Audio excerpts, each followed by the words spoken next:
We are moving into the serious best of threes of today, and it's all elimination matches from here on out as we'll get closer to ending day one. It's been a long, stressful, tiring day, but we're all still friends and we all still get paid, Kasad. All still mates, of course. The second thing is better.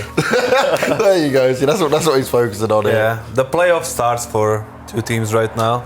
In a big way. Yeah. So we have a game right now between AGO and Sinners, right? That's a game that we would, let's say this is a tournament without the second stage, right? Only 8 these teams right now.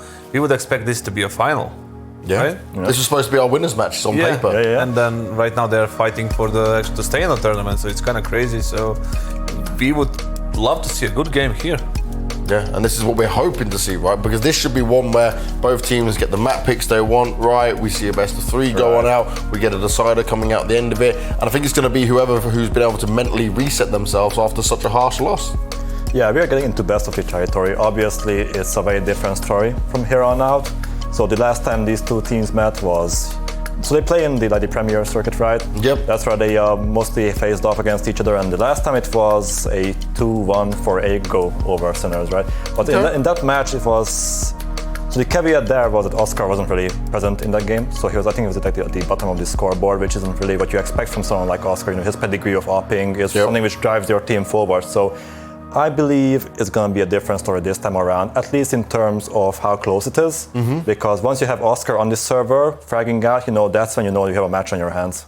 And that's what we're going to be looking at, right? We said about this when we first spoke about Sinners, innit? Yep. There's players on this team, when you look at Oscar, when you look at Neofrag, you know the damage they can do. Exactly. And now it's their time to shine. But then when they are going up against AGO also has these individuals that we got to look at, right? And say that they can also fire back on this level. The things that I see here is like Sinners are in a downward trajectory. They lost a couple of games in a row, like 5-6 maps in a row. Yeah. But they have individual strengths. Neofrag and Oscar being like the top heavy hitters there, but they can deliver on any day, right? We saw that in Pro League, in RMR Fall, and on the other side we have AGO, who is on upward trajectory, right? Winning a bunch of games in a row. They're in a good form. They had a best of 1 here. In theory, it should be 50-50, but right now I would kind of give the advantage over to Sinners just because of the experience they have on LAN, environment this year. Maybe they can deliver here and just stay in the game. Do we agree with that, Dralon? Do you think it's going to be the way that it might be edging slightly closer for Sinners here? It really comes down first to that Oscar factor. I think that is a deciding key factor, but I'm more inclined towards AGO here, Okay. I think the key takeaway from the earlier games, even if it was a loss, we saw there the ones who performed did perform. We're looking at Fiku, Krasnal, and MHL, right? They are the ones who were driving at the top of the scoreboard. Obviously, MHL did miss some key shots, unfortunately, but not really characteristic of a player of his, talents. But once they show that form again, then I believe, they are actually the more favored ones in this matchup as well. As I read an interview just now with HLTV, they talked to the AGO boys, and they were like, so the problem in that game was that one eco loss they had, and just spiraled from there. The emotions, the arguments, and then that really pushed them down. But best of 3, you have more room to make mistakes. I don't agree with that, how they analyzed that game. It wasn't just the eco. It's I saw MHL re-peaking 4 times in the same spot. You're pointing that out in the green room, That's some undisciplined things that you cannot allow in today's CS. Everybody can shoot really sharp today, Do you think that's a mentality though? He feels like he was better, so he's going for peaks that he wouldn't normally do? I think it's just a discipline thing. Okay. Right? You have to if you hit a shot, you reposition. It's just a standard opening mobility, right? Nothing crazy about that. But he keeps re-peaking and just getting away with not getting away with actual mistakes. They kept getting punished, and it cost them in the end. Obviously, the eco round didn't help at all, and the guy dropping 45. So it's a mix of things. I wouldn't say just only an eco round that kind of screwed them there.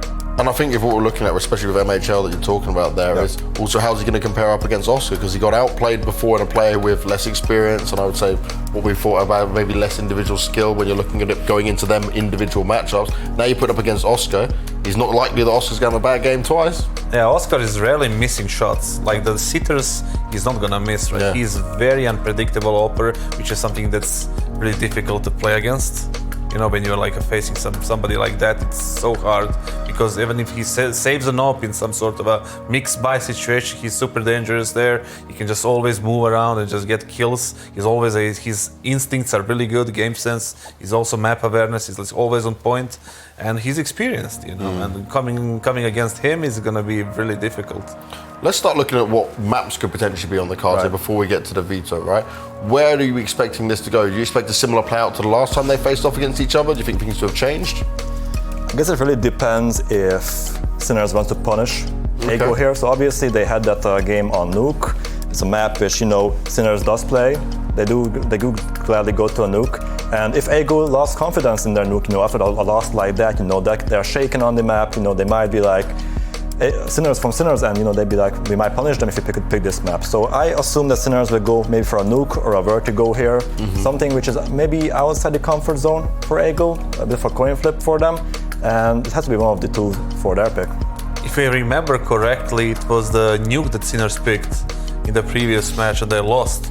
And AGO picked Mirage and they lost, and I think Vertigo was the decider, but I can't remember the third map, but it was like they won each other's picks, so I wouldn't be surprised. The Sinners loves Vertigo, they love playing it, and I wouldn't be surprised if they go for it again, because there was a reason why they picked it last time, and there is an extra reason today, because obviously AGO lost it today, you know, maybe they don't feel so well, and Sinners are confident on Nuke, you know, they usually are, and on Vertigo too. So it'll be interesting to see what are they going to pick. Yeah. Well, we've got a few minutes until the player walkout, so I'm going to kindly ask production if they can do me a solid. Can we have the vetoes earlier? Can we get into the vetoes and discuss that while we've got more time to play with here? Are you going to give it to me? You're going to tell me no?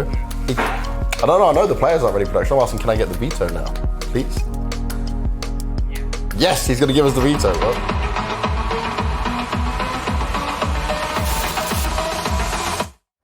There wasn't the veto, but maybe I get it now. They're just toying with me at this point, you know. Nope. It's all about the show, you know. Yeah, there we go. We wanted to show the cameras a bit more. Excitement, you know, the spice. Okay, here you go. See that? Hey, thank you very much. Okay, Ancient coming in as the first map. Ego going for that. All right, so we get another bit of Ancient in here. Some teams still willing to pick into it. Then we get the Inferno for the second map and a Vertigo Decider. So does that go with what you were saying, Kasadin, like benefiting Sinners a bit more here? Yeah, definitely. I think they got a decider that they wanted, which is Vertigo, and they got the second map, Inferno. Oscar is pretty good on that map, and I think they like it. And the first map, AGO, if they wanna win this best of 3, they need to win their own pick. Yeah. So I think it's very it's mandatory they win that pick, so they have a chance to win the best. Ancient's a must then when it comes to that Ancient pick from Ego signifies, you know, in the last best of 3, I think the decider was Ancient, something they won. Ego won, I think, was 16-6 over Sinners. So solid they definitely score, made a statement there, you know. And I think that's like a pick which would give them the 1-0 advantage over them. And now we move into Inferno. Obviously, Sinners had, I believe, the very close game against Onyx there, right? So this comes to show that they're still pretty confident in that map, that they got their mistakes, they know what they did wrong, and now they're ready to go again. It's interesting to see they didn't pick Nuke, you know? Yeah. Something must be going on. Maybe they don't feel so confident on it. Otherwise, they would just pick it because they lost it, they feel good on it. Like, I mean, Sinners feel good on it, and AGO lost it. So it's kind of weird veto in a sense, but I think Sinners got a little bit better deal here. Well, let's see if that is going to benefit Sinners overall throughout this series. What we are seeing, though, right, and I think we see this on the teams on the lesser tier side of things, is that Ancient is being played into a little bit more often, right? They're trying to pick this up and use this as an advantage they can take over teams that haven't been playing into it. Yeah, we've seen like the Ancient pick before as well in the previous game, Enterprise against Wisla Krakow, right? It's a map which, so every time a new map comes to the map pool, there are always those few teams which capitalize off the addition of such a map. You know, we saw it with the Vertigo as well. Some teams, you know, who got more comfortable at the start have a bit of advantage over the others, right? Because they can basically leverage it in a best of 3 as a pick and then just basically have a bit of advantage. Well, let's bring on our first team. It's time for Sinners to take to the stage once again, and let's see if they can show us a bit more in their performance.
as they entered into the stage once again. Maybe they've got more of a positive mentality that they'll certainly need across this series to get the damage done. And also we'll learn some more about have they improved upon that ancient considering last time it was played.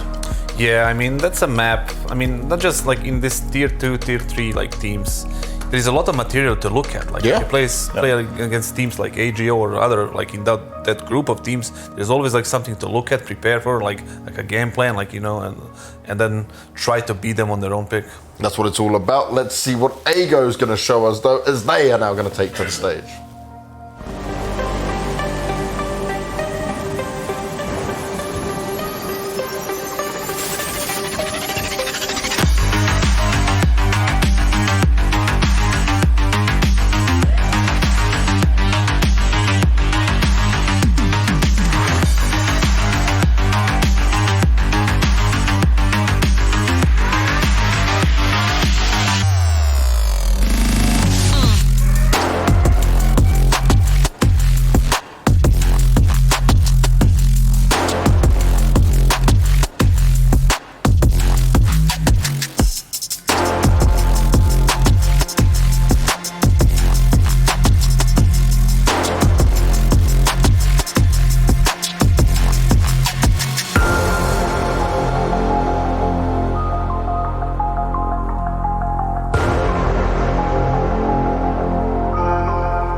There we have AGO ready to rock and roll, but not as many smiles on their faces. Maybe they haven't fixed things. Maybe I'm just so reading young, into though. it. They do, don't they? They're little Very baby young faces in it. More of Natu's children. He's going to just take care of them during this game. I mean, it's a Father's Day, you know. Let him have his fun, you know. Why not? Yeah, look, I'm excited for this Ancient because I feel like it's a map which, you know, teams are still figuring out in the terms of there's always a new boost, always a new wallbang, a new lineup for smokes. So the meta on the map is continuously developing, and we might see some, especially in an elimination game. You know, that's where you have to bring out, you know, your secrets to stay in the tournament. So I think we might have some very, very cool smokes, boosts, and so on here. The thing is, like, this is one of the last events of the year, of the season, right? This is where you give everything you have, right? Yeah. Like, all you got, you just pour into this game. It's an elimination game. You know, if you lose, you're out. There's probably not many events after this for the end of the season. The Christmas break is coming. You have to think about the next season, maybe possible roster changes, see what So you use everything you have on this game, right? Just all you got. Well, now it's do or die, and we'll find out if these teams are going to pay for their sins in losing that best of one, or if they go a further step forward. But what we're going to do is go on to our amazing commentators. We're changing faces. We've got Hawker and Dinko.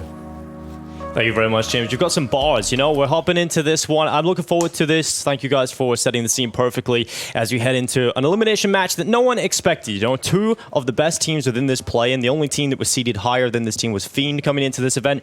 They shouldn't be here. They should not be in the elimination on day one. In 2018, Oscar was the winner and MVP of the V4 Festival when he played under Mouse Sports. So now he's facing elimination on day one, Hawker. It's not looking good.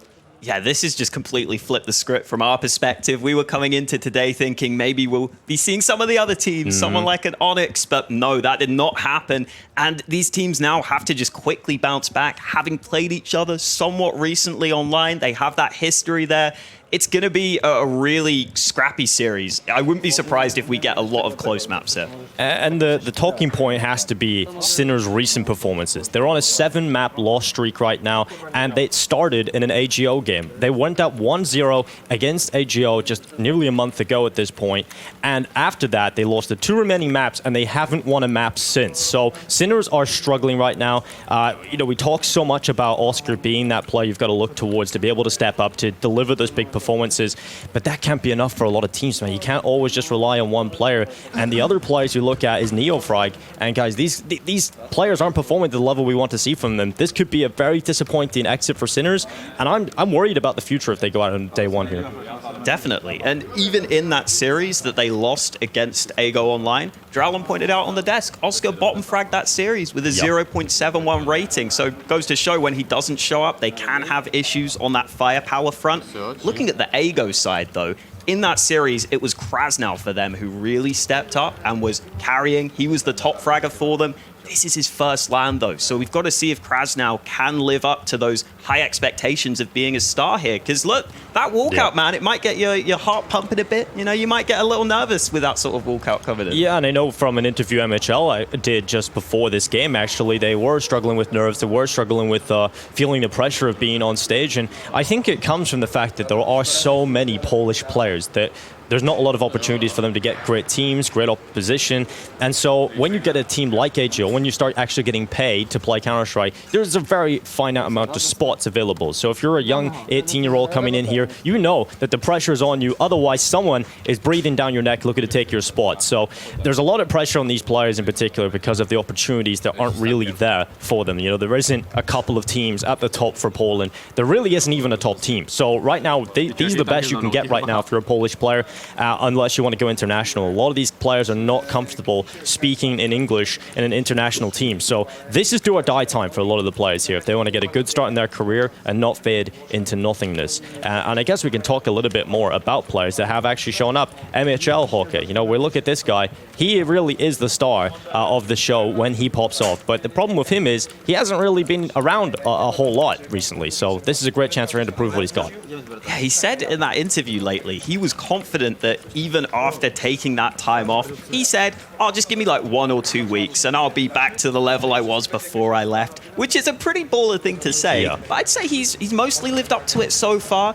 We were seeing, though, a lot of rounds where he was just constantly looking for fights. And you can sometimes get that with those inexperienced AWPers. Instead of taking the smart decision and just taking the one kill and the man advantage, sometimes they'll try and repeat that same angle. And at this level, you oftentimes will get punished for that. That happened a couple of times. Yeah, self-awareness goes a long way, Hoka. And MHL is certainly aware of his weaknesses. He's aware of what he needs to improve on. And one of the biggest issues right now for him is how he deals with pressure, how he crumbles under it most of the time. He really struggles with stress.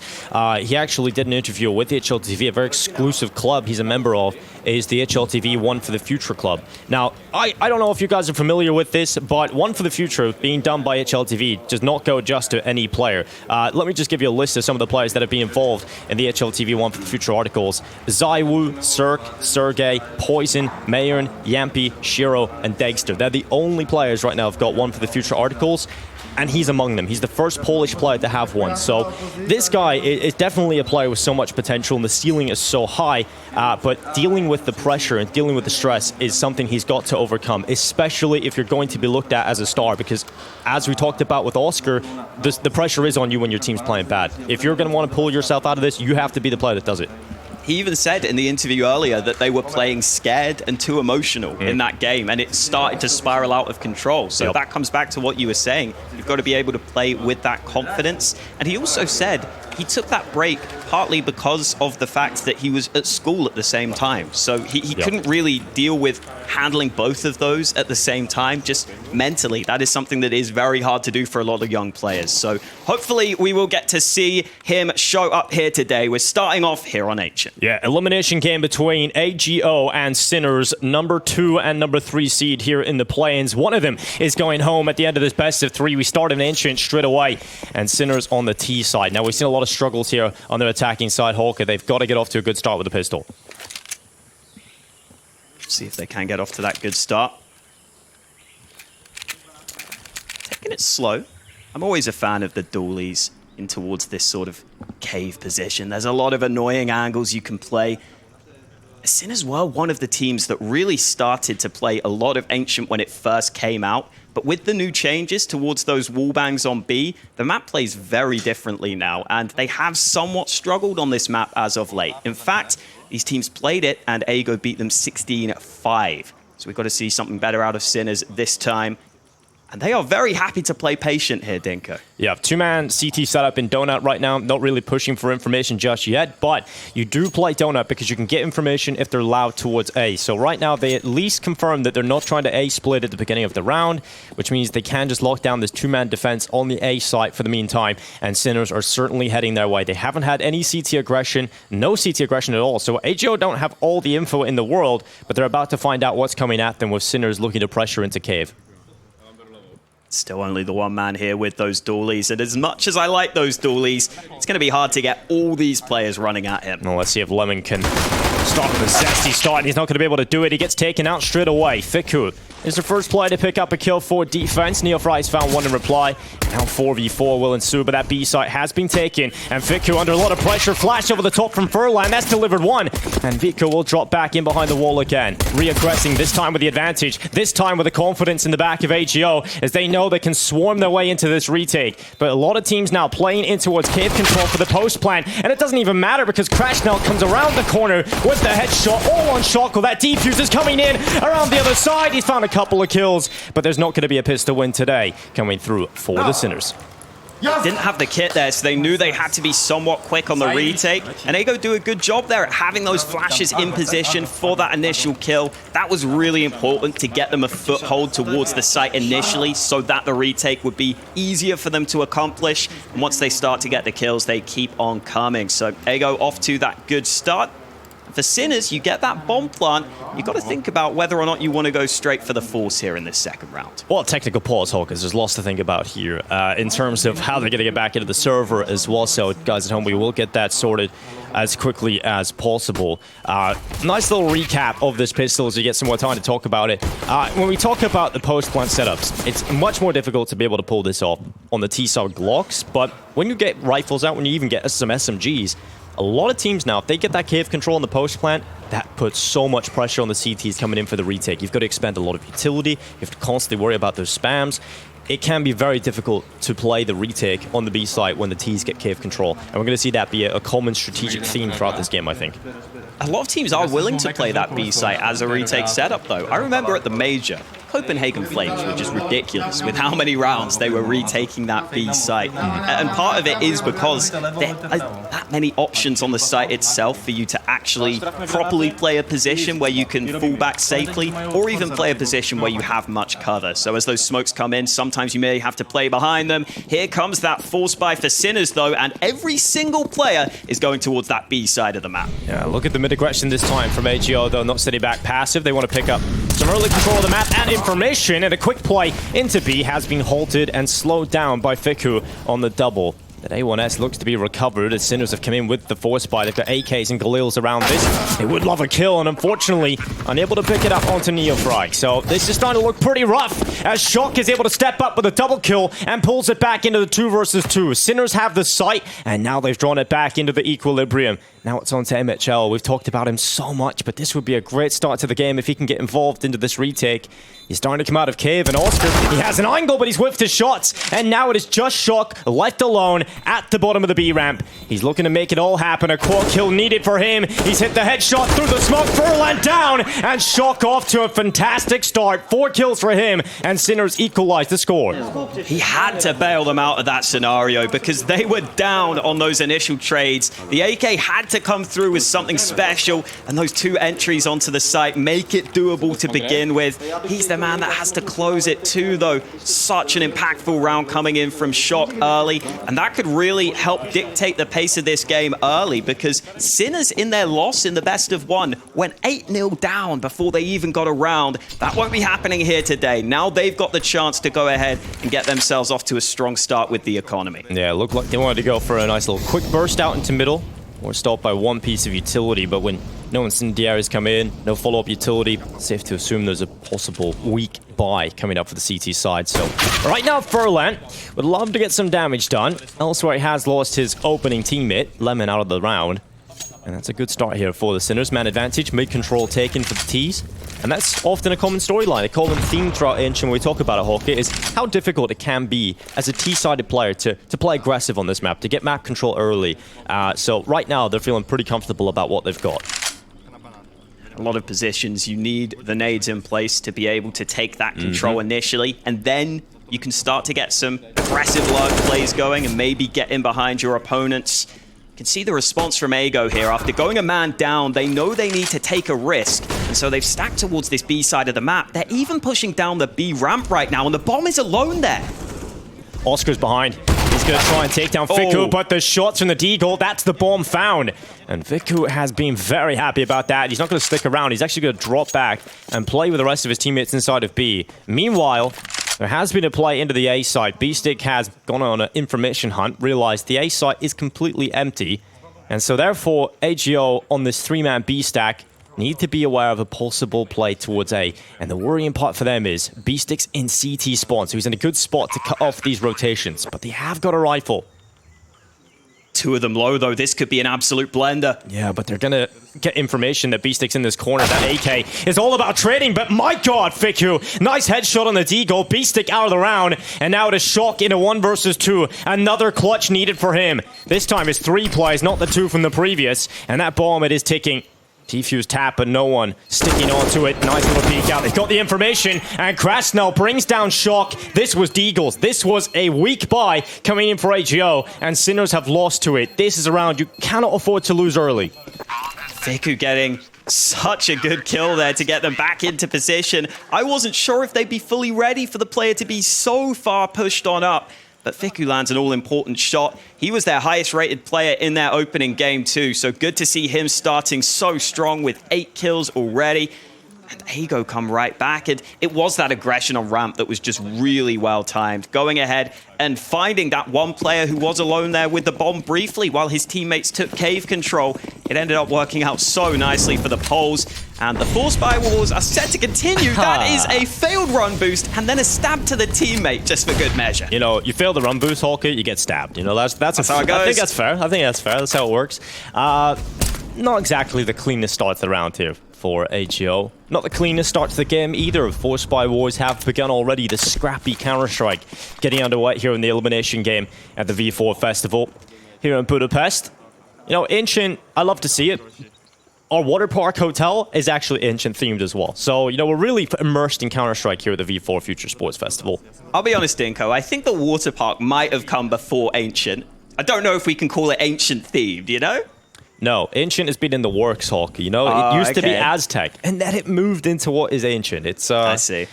It's grown up. It's been changed up. Oh, look at this from Shock. He's a sneaky boy out behind that big box. MHL wasn't fully aware of that position. In fact, he's left this A site wide open. You could say he's about to have a shock, Hawk. A shock of his life, maybe, but MHL's dropped back into Donut, so therefore has to be aware of this possible position. He is conceding that A main walk, and so he has got that passive angle.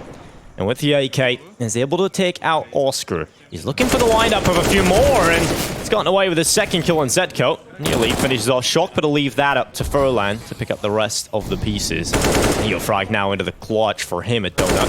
Has found MHL that bomb down. Still has his teammate who, look at the minimap, is flanking around the back side, but Neofrag has gone down, so that's a problem for B-Stick. He really needed Neofrag to stay alive there to give him a chance, but the CT players are looking the wrong way. He isn't going to go through CT spawn just yet, and now thinks about the play through the Tech 9 quick onto the first, but really needed the immediate transfer onto the second. 1 kill on the way out, but 3-1 to AGO. Fantastic start to the game here, Hawker. Sinners got into pretty good positions there too, so far advanced on that A site. If they did win that initial gunfight, they could have got out onto A, they could have got a quick bomb plant and really stressed out the CTs, but that didn't happen, and now we should finally get some calm rounds coming our way. We've had the Force Buys back and forth, now we should be having the more standard affair of things. Something that is worth mentioning on the Sinners side is I personally feel like a lot of their struggles lately have come from that T side. They have a lot of rounds where they either go really quickly and then Oscar will be left in a late round scenario, just struggling to find much impact with that AWP, or they'll have some rounds where they try and go slowly and they don't really work to set up the picks for Oscar. And it kind of comes through in the stats too. They only have a 41% T-side win rate in the last month, which is actually one of the lowest in the world right now. So hopefully we can see that step up for Sinners. Probably not in this round though, because they have diddly squat to work with. Yeah, just Glocks coming into this round. Flash up into Ledge to play outside of B lane. We had seen few Ancients out today, Hawker. We have seen a couple of teams going towards this one. I think we just had it in our previous map, in fact. I haven't seen the highest level being played on Ancient, but it's cool to see the teams coming through onto it. You know, it's a great map to pick up, especially in those best of ones if you're an underdog team. It's a great one to pull out. You bring yourself to a more scrappy, uncomfortable affair. So I'm happy to have seen so much Ancient in play. And for to be the first map of this tournament in the elimination game of the best of threes. I'm happy to see that. I want to see more of it. But scoreline reads 4-1 after that full eco from Sinners amounts to nothing. Here comes the gun rounds. Just shy of being able to afford that AWP onto Oscar, so it is full AKs out for Sinners ahead of this first proper gun round. It's taken us a while to get there. Slightly slower to get to the first gun round, you know? It seems to be a scenic route. Yeah, it seems to be a tech issue again. We're really just trying to iron these out. We haven't had too many of them today, actually. And to be fair to the V4 Festival guys, it's been a fantastic show in terms of getting the game starting on time, getting them through. Because so often at events like this, when you haven't been at LAN for so long, you can often have so many issues. So the V4 guys have been pretty solid at just getting these games started on time, getting through the matches, and into the best of threes here at a very long day for everybody involved. So it's been a good shot. Hopefully we can get that issue ironed out as we get into the rest of the action. Especially when some players literally haven't played LANs before. I remember we were laughing because Lucky, apparently on Astralis, asked, do I have to bring my PC to the LAN with me? Which I guess is a genuine question some young players might have. Yeah, so I actually did the post-match interview with Zonic where he brought that up, and we were asking, you know, question specifics about how is Lucky fitting into the team, you know, how is he feeling on LAN? He just goes, well, Lucky asked, do we need to bring our PC to this LAN? You're replacing the most veteran MVP player at World Championships ever, and you don't even know if you have to bring your PC to LAN. So it just kind of shows that whole new evolution of Counter-Strike we're going through, you know, we're heading into the new era, and I think the Major just kind of marked that new start, right? It's like we have all these young players now. A lot of the older guys have passed it on, the baton on to the younger generation, and we're starting to see them take to LAN. And it's pretty cool to see most of them have actually transitioned over to LAN. I think it's fair to say we're going to see the likes of Gambit come back. Obviously, they had that one blowout game versus Na'Vi, but Gambit will be arriving in Budapest in just a few days' time, getting ready for the main event. And I'm excited to see how those teams are going to perform, because we are at a point where these events are actually very important for a team like Gambit, for a lot of these youngsters that, okay, you've been thrown in at the deep end, and you've got to learn how to swim very quickly. These are good confidence boosters, right? These are events like the DreamHack Opens used to be, where you go and play, you get that LAN experience without the full pressures. But Hawker, we've got the tech issue solved. We're right back into the action. Finally getting into that first gun round we were waiting for. MHL has that sniper on the CT side. We don't have the same to work with for Sinners. And MHL versus Oscar will be one of those battle of generations almost, which will be great to watch out for with those two snipers on the server. Sinners starting out again with a pretty heavy B lean. A lot of utility will be exchanged here early from both of these teams, looking for that early damage. And they've done a good bit of damage onto B-Stick, down to 30 health before seeing anyone. And this cave control has been established early. Furlan's gone on an excursion towards A, so you will see a little bit more of a passive setup, taking cave control, not really challenging down B ramp, because they obviously had that aggressive play towards A. You don't want to be too aggressive on both sides of the map. You don't want to lose players early like that. So in a situation where they felt comfortable taking cave control, getting input towards A early, and right now I think HL will be pretty happy with the information they picked up, because they've rotated a player further back towards Red Room, so they have a quick rotation back to B if needed. B-sided setup right now is more focused on that cave area, as we were pointing out earlier. A lot of teams like to keep that control if they can. For Sinners, though, it's the slow mid control that they've decided to go for. Not massive amounts of utility remaining for them in their back pockets, but enough to make a competent push happen. They haven't done too much to draw any rotations away from either bomb site here, though. And with 35 seconds remaining, I don't think the CTs are going to move away from B anytime soon. Yeah, it's going to be rough for Sinners to deal with this setup, this double cave setup.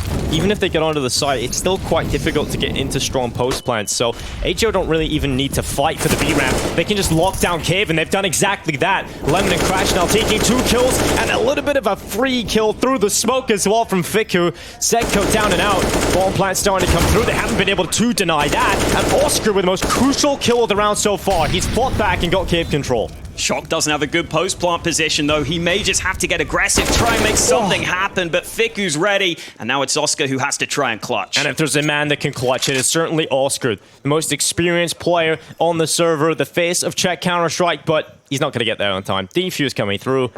Anticlimactic end of the round, but it will be AGO happy with that one. I think they have an early read because of the information play they made towards A, and I don't think Sinners did anything about it. Just wasn't enough done by Sinners there to really make Ago question much throughout that entire round. The CT utility was solid initially, and that was a big part of why they could win those fights in Cave so easily. Because those players pushing into Cave were both low already. It was just a couple of body shots needed for those kills. That fast time to kill means it's just that one side of the push they have to be concerned about. It is going very, very well so far for Ago. You can definitely see why they picked this map. They've used a lot of mollies early here, just locking down into those quicker plays. And I love this because T-side is so difficult and ancient to win rounds. So a lot of teams, when you're on these force buy rounds, will try and run some of these awkward fights, some of these quick plays to split through Donut and try and get into the A side. So it's important in these rounds to maybe not forget about the utility protocol in mid and double molly that and stop those early aggressive plays. And here comes Sinners through the smoke. Oh, Oscar, he's got 1 second through the smoke, connected this time onto Furlan, and that's an opening into this A site. They can smoke off CT, and they've confirmed the plant at a minimum, but they've also got the man advantage here with 2 rifles. This is a winnable round for Sinners. Very winnable. They don't have much utility, but there's that smoke down in Temple, which will slow things further. And look at how far away Leman is. He's not even really going to be involved in this retake if they even decide to go for it. Yeah, he's really taking his time getting down through B lane. He doesn't want to be caught off by any mid players, but Oscar's aggressive play has not only lost his life, the man advantage, but it's also lost a rifle, an upgraded weapon. So now you've got to look at an A1S and 2 Deagles to close out this post plant. And it's hard, but they're doing it. B-Stick and Shock getting 2 kills between them. And MHL cannot commit back into the site alone with the AWP. Not enough time. Oh, just about on scopes on the exit front as well. So, good save here from Sinners. This was a low buy round. Early round was good from Ago. They stopped that aggressive play through mid, but they didn't really lock down mid control. Yeah, pretty surprising that they decided to go for some re-aggression there for me. I thought they were just going to play that round passively. Their first gun round there, they kind of just played passively, mostly on their side of the map, and they realized that Sinners weren't able to really crack that. But in this round, they feel like they have to try and re-aggress for that mid control. They don't feel confident just leaving it completely open. That ends up costing them as they just give away 2 guns. And Sinners like these heavy stacks towards one side of the map early, but this is the first time we've seen them all go out to A, and they're just walking in. It's a contact play. The CTs know nothing. They do not know that this is going to be a play from Sinners. This is going to be a surprise. It's going to be a real explosive play out of Sinners in the next few seconds here. They do have donut control, but they will likely concede the plant. They've killed off the prong towards mid, and now the aggressive play of Fiku through the CT smoke has stopped the plant and got 2 kills out of it. This is starting to look a little rough now for the Sinners. That should have been the bomb plant. It should have been a far easier round for them, but now they've got to play out a 2 versus 3 retake. Smokes are down. MHL doesn't have that clear line of sight, but it will finally fade, and Sinners may have decent post-plant positions, but it is still going to be difficult for them to fully lock this down. Leman could be the key player to try and flank. No mollies right now for Ago, though, so that is certainly something to look at, as they can't limit the position and force out the spots of these T players. And Neofrag has danced with his death and taken down Lemon. It's now looking a little rough for Ago because this time is starting to tick and they haven't found any kill yet. They haven't got the info. And finally, Fiku will bring down B-Stick. Defuse being stuck through the smoke. No bullets left for Neofrag. And that's it done. It's AGO with the round win. 6-2. Sinners with a contact play into 8. Just get caught by an aggressive play through that CT smoke. Yeah, hard to find that bomb there at the end, unfortunately. Didn't have the right lineup for it after that smoke goes down. This is that play from Fiku, though. He is having an outstanding game. 15-2 right now. He's not necessarily the main man I'd always look to on this Ago side, but so far, he has been so important for them to get off to this good start and to make sure they are having a good time on these CT rounds, which you need on Ancient. A lot of teams will be wanting more than 8 or 9 CT rounds at times. So getting this great start is definitely what the polls would have been hoping for. Sinners still with money for a buy, though, and they do have that AWP out for Oscar. We've seen Oscar in some of the online games just show his class on this team. In some of those clutch scenarios, in some of those late round scenarios, he can be exceptional at winning those rounds. You have to get him into those scenarios, though, and so far, Sinners haven't really been able to do that. Yeah, Oscar, we talk about him having to be the player to carry the Sinners through. 3-7, it's a pretty slow start. He needs more of a system to get him into those spots, as you're saying, but at the beginning of this round, he's down to 50. He's lost half of his health already, but it doesn't matter, as Oscar sticks around and finds the opening.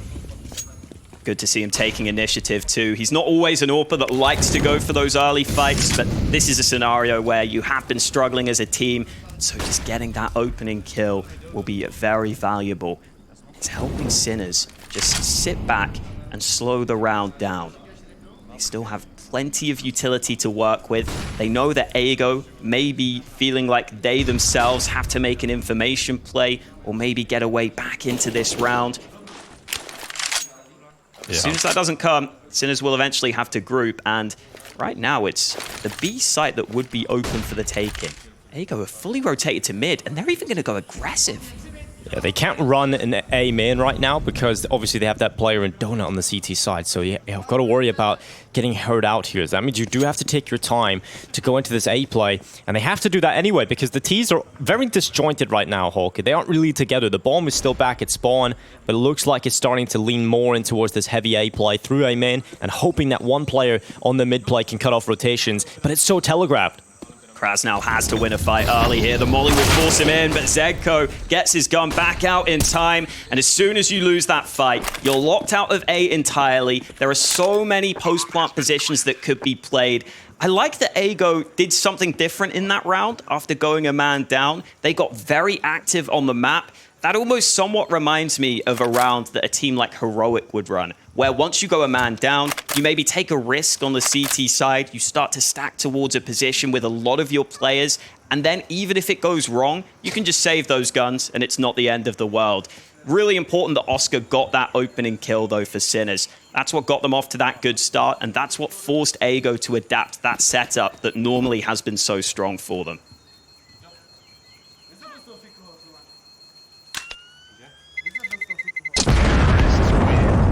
This is starting to look a little better for the Sinners. You know, when we look at the T side of Ancient, we talk about how difficult it can be. We can set that strategic narrative early.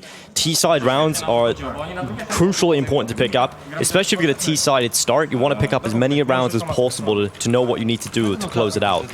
And, you know, I would say maybe 5 or 6 rounds, you know, you're still in the game, you're still comfortable with that. And Sinners have got 3 of them so far. And a lot of teams, even the best team on Ancient in the world, NIP in my opinion, they win a lot of their T rounds off of gimmicky plays and low buys and some quick plays and just forcing awkward fights. It's what you've got to do on the T side, and this is what you've got to do more of. Sinners pushing through and disrespecting the early elbow utility. And this time, Sinners have the standard utility themselves on the T side to take mid. The top mid smoke, one towards Donut, and then a molly ahead of that Donut smoke, so no one can contest mid on the CT side. Instead, they try and contest into Jaguar, but that does not go well. At that point, if you need that setup, just relies on that player in the cubby to drop back and not die there, because you want to pull him into cave so you can get that kill from Jaguar, but unfortunately, not able to be picked up. And that's now a 1-for-1 trade at the beginning of the round. Zedko, very quiet start into this game, has got his first kill now. He's going to try and double his scoreline as he gets through the red room. But this tight angle being held by the Deagle could be very difficult to cut through that.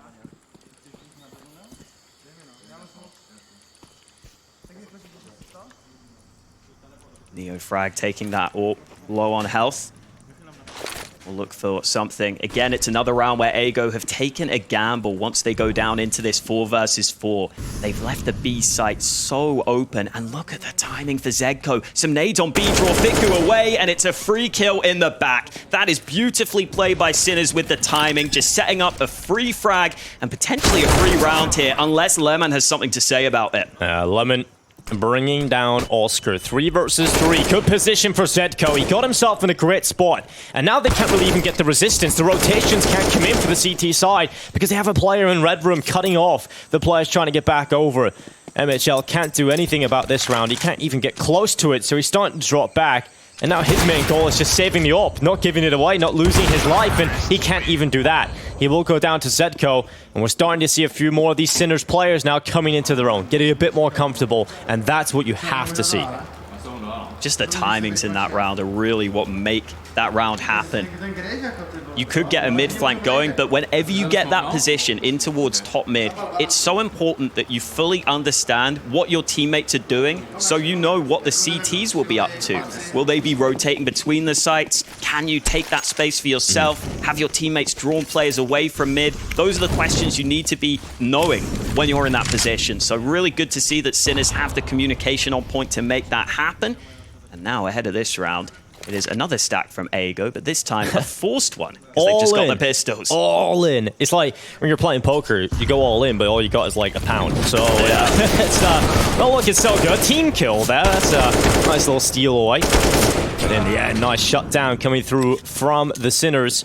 It should be a lightning fast round, really. They have lost 2 on the T side now. They wouldn't be happy about losing any more than that. So Lemon's AK is starting to drop back in towards Cave. He would love to steal this away and save this into the next round. And for Sinners, their money is starting to get pretty good now. You look at the economy, it's starting to get into a decent spot. At the bottom of your screen underneath the players, you can see the cash flow as we adjust ourselves to this new HUD.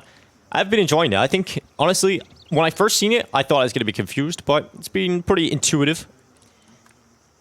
So it's an interesting take on the HUD. So I know they've been working hard at getting this one ready for us. It's cool to see some creativity coming in.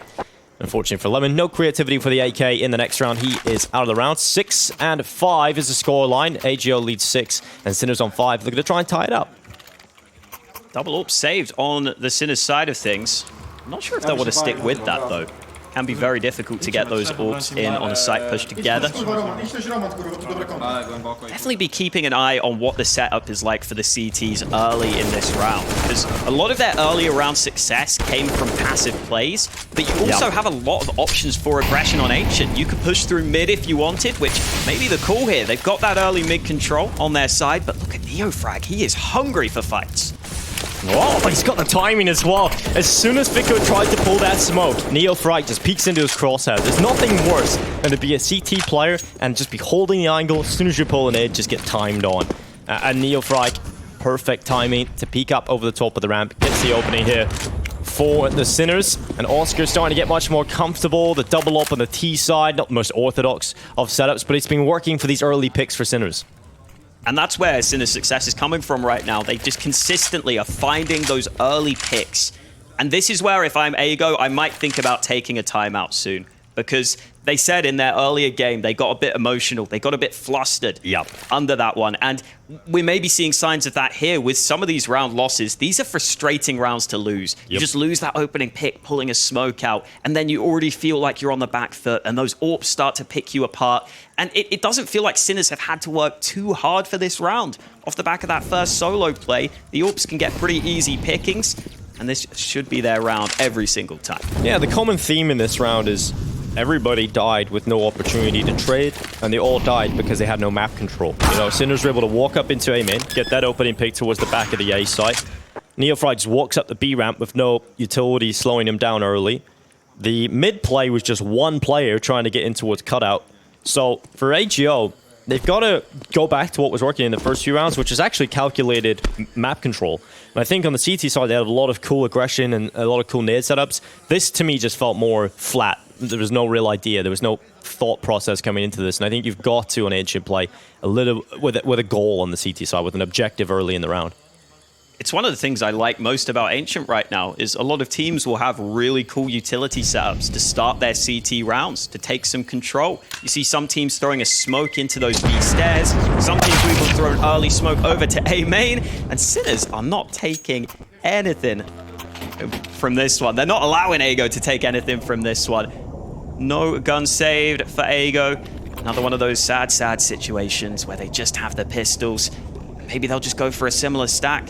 Yeah, and this has been a massive comeback from Sinners, who had a very slow start to the game, and that is another story that they've had today. If you remember back to Inferno, went down 8 rounds in a row, came back, were able to make the score line competitive, just couldn't close it. This looks very convincing from Sinners, though. AGO have got to make the adjustments, because Sinners are now in the driver's seat. Well, this is more proactive from Lemon. Again, alone on this angle, but NeoFrag might not be ready. Even with the 3 shots required to the body, it's successful, and now more aggression coming in. He's got 3 from that position. Yeah, Lemon with a 3K, Oscar only able to double up, and that's not good enough. B-Stick now in a 1 versus 3, has got an AK-47 to try and deal with this. Headshot Eingold versus the Deagle, and because of the distraction, he was not ready for MHL. That is a round you can't afford to lose if you're Sinners. Light a candle for them, because that's an absolute disaster. That is just some aggression coming at them, and aggression they should have probably been able to deal with. Yeah, you lose that first player, but you should still be able to be ready for the aggression on both sides. It would have been nice if they just had one player saying, hey, I can hold this angle for you so you guys can clear the other one. But instead, they just get swarmed from both sides. A real heartbreaking round loss for Sinners after winning 4 in a row. But we'll see if they can get back to success with the guns as again, Ego go aggressive. Yeah, very proactive play, and this is what we're talking about. They have a game plan, they have an objective to take some map control early, and it's worked out, but they weren't ready for Neofrag to still be around, and he is what they did not expect. Neofrag with a double, and it's just 2 players left for HEO. A setup that works so well early is now down and out by a double advantage here for the Sinners. And it's the AWPs remaining for Ego, so maybe you can make a play to get 1 pick, but getting aggressive for multiple kills feels unlikely. They may just sit on either side of the map, or they may even go all in on one of the bomb sites, and that could leave B completely exposed. That's exactly what's happening. You see MHL starting to drop back from B completely. He's thinking about that red room play, thinking about the possible mid flank. He's paranoid because they have no map control, because they threw everything at one area. It did work in the early round, and ends up getting found back by Sinners, and they know they can just slow it down. They know they've got this round in the bag, and there's the information as well. The AWP is being played. Now comes the full B execute. They did lose Zetko, but he's a bit expendable, and now MHL realizes it's the B play. He's going to try and get over there in time. Won't be able to do anything about the bomb plant, and that nade is going to be chunky up on top of MHL. It drops him down to 22 because the spams to the smoke as well land onto him. And now for HEO, do they even want to go for this retake? It's going to be very difficult to pull it off, and I think they realize, it's not winnable here, Hawk. I'm going to save this AWP. Maybe if they had rifles there, they might have had a better chance of spraying through those smokes and finding that one early kill that you need. Because riflers nowadays are just so good at spamming those smokes on this side of Ancient. It almost feels like you're giving them an advantage at times when you go for the smoke execute, because some players just seem to know exactly where to aim. Yeah. But with the AWP, it's just so difficult to get that sort of timing. This has to be the most difficult map in Counter-Strike to actually be able to plant the bomb. Like, you physically take the site with a perfect execute, but just planting the bomb is just impossible in a lot of areas of the map, right? Because on B, you have to worry about where you're playing it, because you could be spammed from short, long side, towards the pyramids, or if you try and plant on the other side of pillar, you can just get shot straight through the wood from caves. So there's lots of areas there on B, but also trying to plant the bomb on the A site, it's pretty hard. And they've made an extension of the A site, they've made the plant zone a little bigger, so you guys have a few extra spots you can plant the bomb down. But certainly still difficult, as we now reach our final round of the first half. 7-7, as close as you can get it. One of these teams will end up in the second half ahead. And this is now an aggressive play from MHL. He gets caught by B-Stick, and he's out of the round early. He was mollied off there. Sinners mollied that position, so he had to smoke that to push through, taking a lot of damage, giving away that he might go aggressive.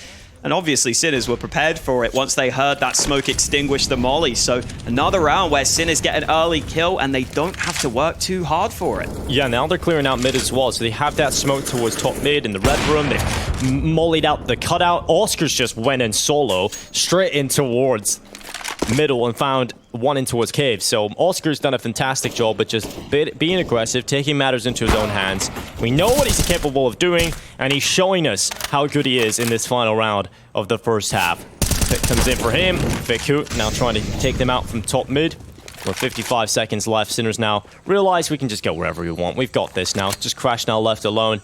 And poor Crash now, he's just got a FAMAS also. And he hasn't got it any longer. Sinners take the lead at the half. Fiku slowed down a fair bit here. I'm pretty sure he was 16 for 3 early in this half. But honestly, all of Ego slowed down towards the end of the half. I do like that they took that bit of initiative back towards the end. They're in that round 13 to get that one round win. They started to try and make proactive plays, but all in all, they were giving away a lot of early fights. And that last round, I really feel like MHL is trying to force that just too hard. Just smoking off that position and pushing through into ledge. You know there are going to be players waiting there. And we did talk about that earlier today, whether it be he wants to prove himself or he feels the pressure on him as the star of the team to go and just make these plays happen.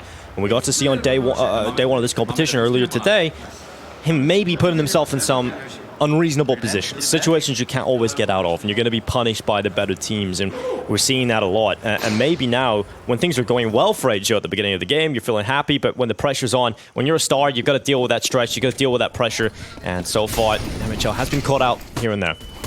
Huge prop to Sinners for coming through with a good T side. That is something we were concerned about, but now they get to go ahead and switch.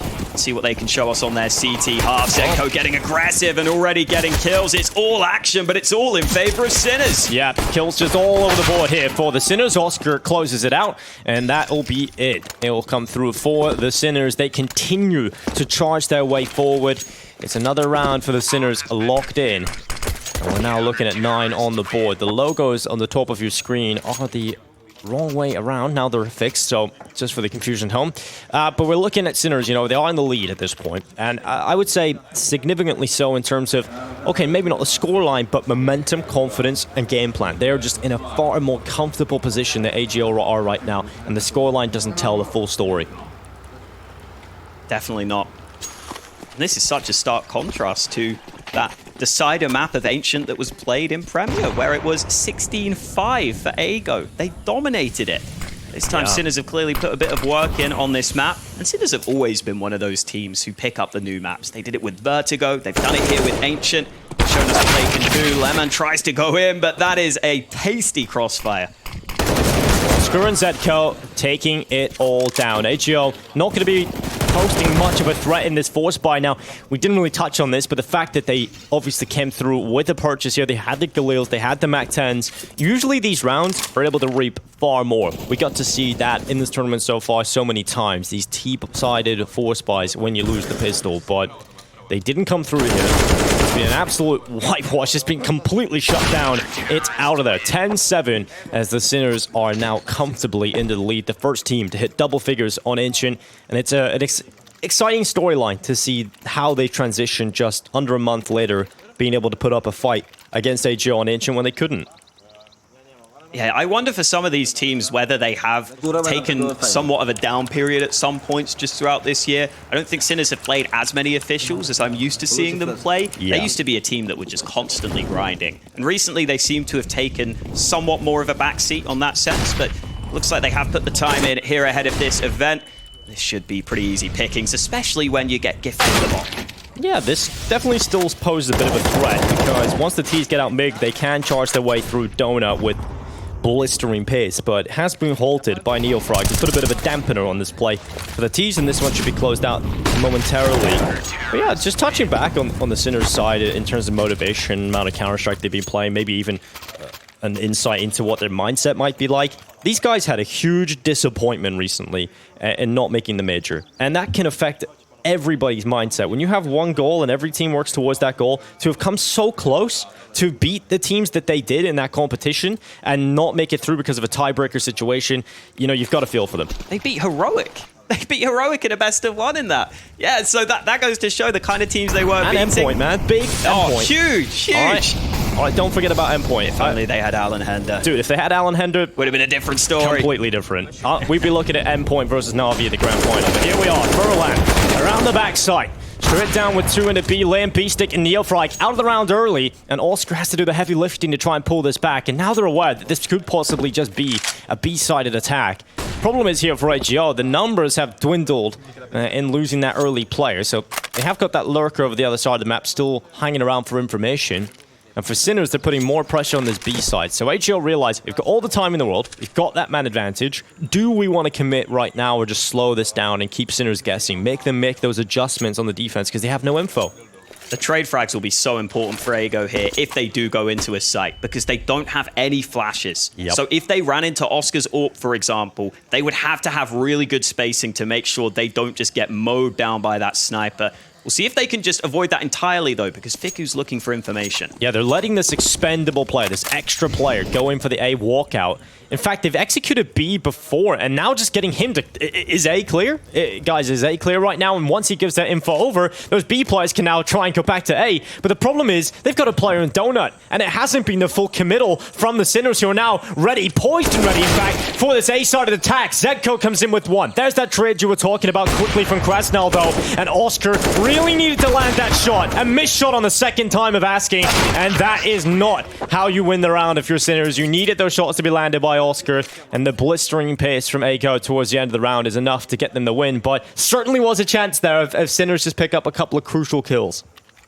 Oscar got set up with a couple of opportunities. I think he hits those shots 9 times out of 10 there. Thankfully for Ago, this time is one of them where he isn't able to get it early. Furlan, though, just doing huge work with those initial kills. In-game leader for the squad, not always the biggest fragger, but those were some massive impact frags to find at the start of the round. And then Ago just makes sure they are all grouped up, even if it does come somewhat scary at the end of the round. They're able to close it. Now Sinners are in an awkward spot where they have gone for a force, but poor Oscar's only got a USP. Yeah. I know he missed the shots last round, but this is a bit harsh. Yeah, you know, Oscar, you don't do your job, so... He's just sitting there like, it's a young man's game, man.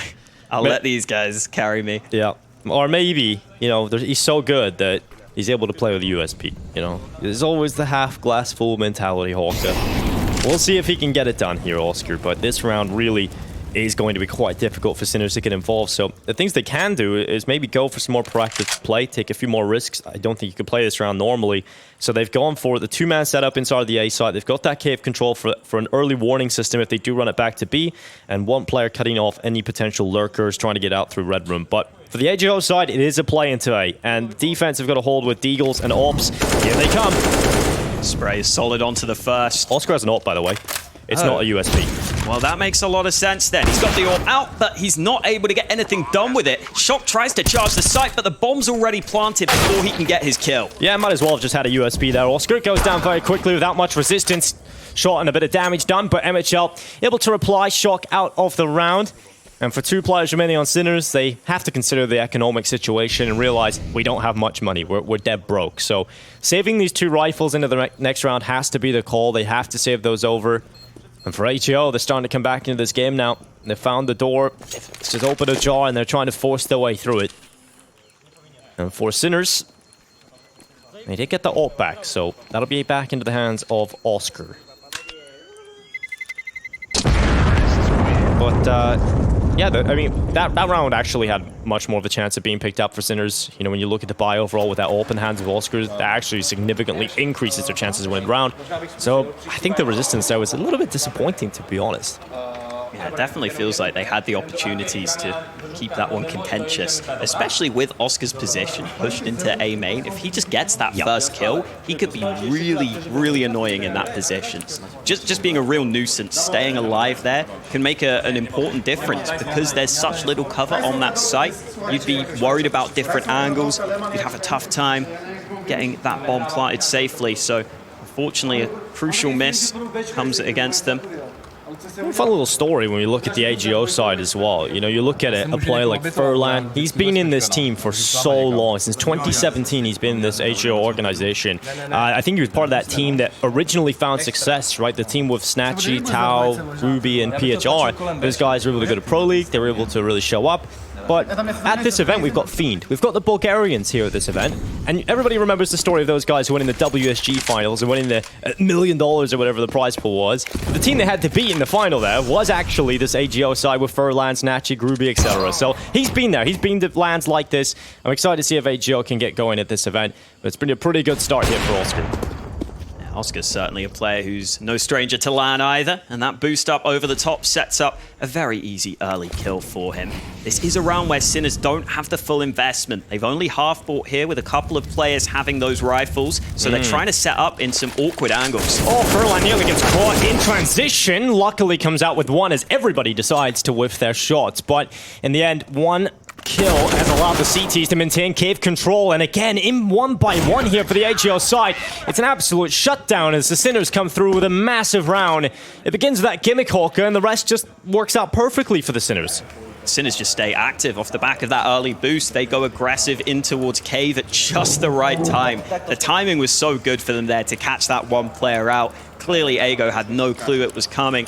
And this is a game that honestly has had a lot of rounds go back and forth like this. This is a game where I could see frustration starting to build for either team, but especially Ago, who started out pretty decently here, and it's just all kind of crumbled for them.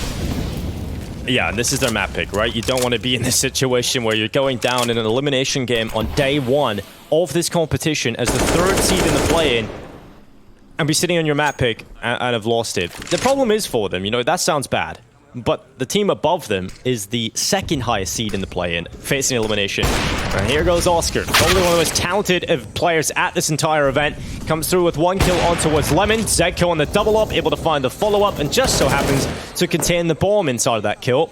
And that's on the other side of CT spawn. So difficulty has now been increased to nightmare mode. And this is definitely going to be a scary game to play for Ego. Frag can tuck into one of those many corners he has available to him. CTs even have a smoke to slow things further. It's really important here that this player coming out through A does something to throw off the CTs, but right now MHL is seeing if he can find something on the edge of a smoke. It's a patience game right now. They know MHL is likely in position here, and now they spot him inside of the smoke. Usually the player in the smoke is able to phase it and have the advantage, but unfortunately this time he was scoped in, so unable to really see his opponent, and this is starting to look good for Sinners. They're shutting everybody down. It's just Furlan left in the 1 versus 3. Gets the headshot immediately, but unfortunately had the Galil. Assassination in the end comes through as the Sinners are continuing to increase their scoreline and increase their lead here in the elimination game. And picking up your opponent's map pick puts you in a very comfortable spot. So Sinners want to try and close this as quickly and as cleanly as possible. High pressure scenario for both of these teams. Neither of them would have been expecting to face elimination off the back of their opening games, but both of them losing puts them in this position. Now for Ego, it is a half buy with mostly pistols, 1 SG in play, potentially some pace, but these mollies won't allow the quick play to come through. They wanted to keep the legs churning in towards the B side, but couldn't quite make it happen. And now that allows for some re-aggression from the defensive side. The CT's coming in with 2 early picks. They've snatched away 2 players for AGO, and they've actually just killed the round dead at this point. They've got 1 player with a rifle left, and that's Fico on the SG. You know, Hawkett, a man of your own taste. Don't know if it's going to be the hero in this one, though. They've just been completely locked out of any of the map here in this round. Yeah, it has been... I mean, it was a nice idea, but, you know, when you try and go for a fast play into B, either rush Bs work or they don't. There's just no in-between, really. As soon as it's slowed down, you're getting picked apart, you're disjointed. A couple of players made it through the doors, some of them haven't. And at that point, you're just sitting ducks for a 14th round, as now Sinners are 2 away from taking their lead and map 1, which is their opponent's map pick of Ancient. 14-9 is the current score. And even though Oscar's had a couple of rounds where he's missed some shots, he has rocketed up to the scoreboard here in this second half. He only had 11 kills at the end of the first half. He's already got 11 more here on this CT side to overtake NeoFrag now as that top fragger. So definitely a positive sign, seeing him start to show up for the squad. Yeah, another tactical timeout this time coming in, and you know, we're getting into the point of the game where the pressure is really starting to rise. When you look at the storylines we set up before we came into this, it was that Oscar needed to perform well, currently 22 and 13. And another player that needed to step up with him. Alongside him, just anybody from the team really needed to stand up. And they've got that. They've got the duo fragging right now for the Sinners side. They've come into their own. And this is the win condition. This is the usual Sinners that we like to see. And hopefully they can break the curse here and win themselves their first map in 7. They're currently down 7 losses in a row. And this could change that. It's really important as a mid player to know those lineups, to do damage early, and look at what it does for them. The damage from B-Stick sets up the wallbang from NeoFrag, and he wants more. Second frag found before he's traded through the smoke. Yeah, NeoFrag coming in, aggression through cave, has delivered 2, and now we're into the 4 versus 3. They're trying to play into the B site, and Oscar peeks down in towards it. He knows the pressure's on his shoulders.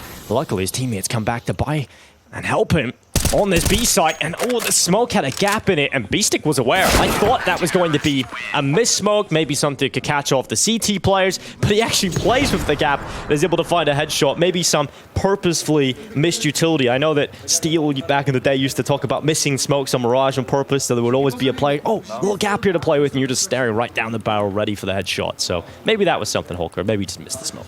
Who knows? He knows, but we will never know. Well, we can ask him. Maybe yeah. we can ask him. Sometimes I feel like players might have to have a cheeky lie about that. Yeah. You know, they'd never say, I missed a smoke. Yeah. No, I would never. That could never be me. Absolutely. I didn't flash you. I know the kill feed says I flashed you, but totally not. It was the enemies, trust me. That's what you always say to me, Hawker. I know, yeah. I'm just having flashbacks right now. Krasnow's got an opening kill for Ego, though. This is their last chance to try and get something going, so they've had to force up, and Zedko's under pressure. All earth-shattering pace coming in towards the site here on A. Zedko has found one, but because he had the AWP, he got overrun. And there's no rifle support to back him up, so bomb site has been taken, bomb has gone down, and now that advantage has been pulled away. It's snatched back by Oscar. Now the post plan really is starting to rise here for AGO. Is it 10 rounds or will it be done? 16-9 looking to be the scoreline here for Sinners, but AGO pulled themselves into the advantageous situation. One smoke and a flash left here for the CT side of Shock. They've got to get back in, and now it's just Shock left alone. This round's done. There's no way he gets back into the site. Best he can hope for is a wandering T player into his crosshair, and just some earth-shattering pace. Works out here for AGO to get a 10th round and stay alive and ancient for a little while longer. That's the setup that Sinners have been rocking. They've been leaving that AWP alone on A in a lot of the rounds. Zedko's been there, but he hasn't really been tested in exactly that way, where we see the early walk up towards A. So Ago's still finding new things to try here on the T side. This time it is successful, but look at Sinners' money. If they want that double AWP setup, they can absolutely go for it again with ease. Definitely an option that they may be taking. Another tactical timeout taken here ahead of this one. The Poles making sure they talk this one through, realizing that they do still have a chance here on this one, even if they have gone on a heavy loss streak. Yeah, they finally get one back.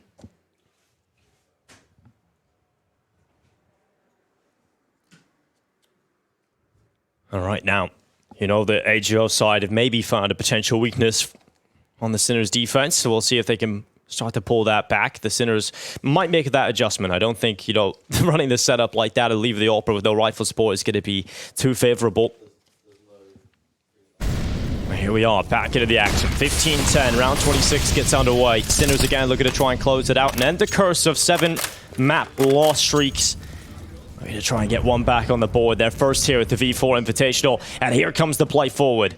Crash now trying to get in towards Cave. Furlan has opened it up. Oscar, the big player, out of the round early for Sinners. So Neophyte needs to step up as the second man in charge. He gets one, but gets charged down by Furlan. And now B-Stick, well, this defense just won't hold water. It's completely shut down. Zedko and Shock are 2 players having to think about a rotation back to B, but that will open up a potential play into the A side, and there's plenty of time to do that if you're the AGO side. They can definitely afford to slow it down at this point. I like that Ago delayed that mid take this time too. Previously, they took a lot of damage taking that mid control. This time, they just wait for those nades to go out. They wait for the spam, and once they hear that, they know they can get out mid safely. They can start to crunch in towards Jaguar. Lemon's still holding for this aggression. The Shock waits round the corner, but he's in a committed position here. He has to frag from this spot.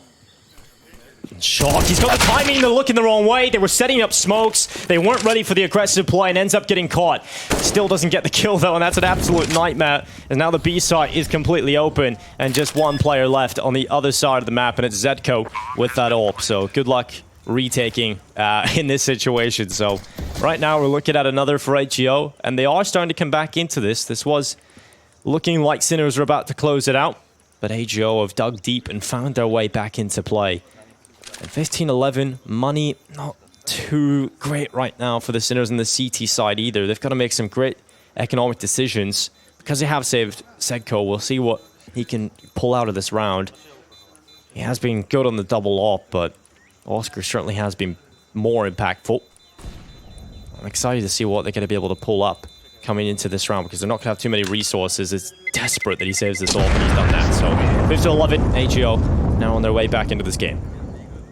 Really a surprise seeing Oscar so just unaware almost, it seemed, of that angle. He wasn't ready for the players running at him, lost that early fight, and from there, the setup they had was so reliant on having that crossfire in towards Jaguar. The second player, Neofrag, just kind of stuck in that cubby on the close side, so he has to use that smoke. As soon as he does that, they know they can push his position. It is a buy up for Sinners off the back of the saved gun. Not an ideal one, though. They've got a couple of weak weapons in the mix. And Ago, again, happy to group up early. This time all out towards A, but that molly damage onto Leman very well may have been heard by Sinners here. They're not looking too aggressively towards this angle, though, so Ago have a chance to sneak in. Shock with the AWP from Donut has delivered the first, as now the T side have opened it up. Smoke down in towards Donut allows for them to go for the plant. Obviously no rifle close by, so planting is relatively safe. And now they have pulled out Zedko again. A1S close at Donut as the Sinners decide a retake attempt is about to begin. They have got that man advantage, but they don't have the weaponry advantage. Still superior weapons on the AGO side for this post plant, but they've lost another player. And now the pressure really is starting to mount for AGO coming into their map pick. This could be it done. They've got to get the kills. They've got to hold. And here comes Sinners back into the site. They've cleaned it up. They've taken map 1 of this series, this elimination game. AGO's map pick goes the other way. And finally, an end to that lost streak of 7 maps. Sinners back to winning ways. And hopefully, from this point onwards, maybe a turning point for the Czech side. And the 2 key men showed up. Oscar ends up being close to top, but it's Neofrag who actually ends as the top fragger with 25 kills. Oftentimes quite an active player for this team. Important that they have that star rifler to step up on Sinners, because when that happens, they can perform like this. And AGO started to put together a few rounds towards the end there. It just came a little late, and Sinners had a really big streak towards the middle of that game, and that really felt like the moment where they just put themselves in a position where they took full control of that map. Yeah, another slow start for the Sinners. Certainly something they're going to have to work on moving forward. But I think, coming into the competition, everybody's excited about Sinners. Everybody's excited to see what they can do. And finally, a performance worthy of that. We'll see if they can close the series. But before that, we've got to go over to the desk. We've got James and the boys already. We're actually going to go to a break. We're not going back into this. So we're heading to a break after this. We'll have the thoughts of the analysts taking this one through.